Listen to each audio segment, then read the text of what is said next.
Fischer plays Tal he had never beaten before, and they enter Sicilian Taimano variation. How do you play against the most feared attacker of all times? Well, of course, you attack him, and that's what Fischer does with knight to b5. Queen's best move is to retreat to b8, and Fischer keeps the pressure. Now, the best response from Tal would have been pushing that pawn, but instead of that, he does a mistake already. Covers with the knight, and we see very soon why it is a mistake. Queen comes into the game, and after f4, Queen has to go back to b8, and Fischer can now push freely e5 pawn.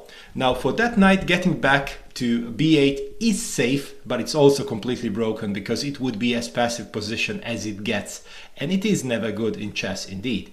So what he does instead, Tal decides to go for an exchange. Now, he will lose a pawn eventually, but at least he will start to entangle his own pieces finally. Now, there is an attack from the rook to the queen. Fischer ignores and decides to go for an exchange over there. Queen coming to the game finally from Tal, and look at this move from Fischer. He decides to castle long. Despite the fact that rook and queen are there, he knows that at any point in time he can play b3 and his king is completely safe in this position. So Tal retreats and Fischer keeps picking up the pawns.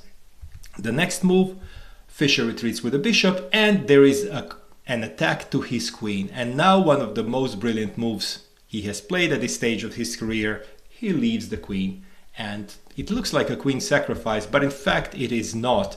It is an exchange for two rooks and a full cleanup of the king side with pawns on the Tal side.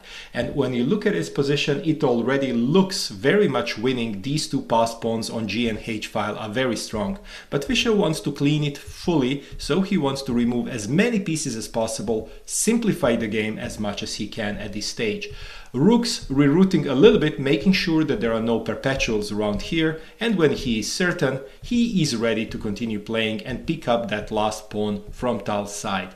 He is ready to do so after one more check, and here you don't really see what Tal could do anymore in the near future. So Fischer connects the rooks. He was very concerned not to mess it up, as he never won against Tal till this stage.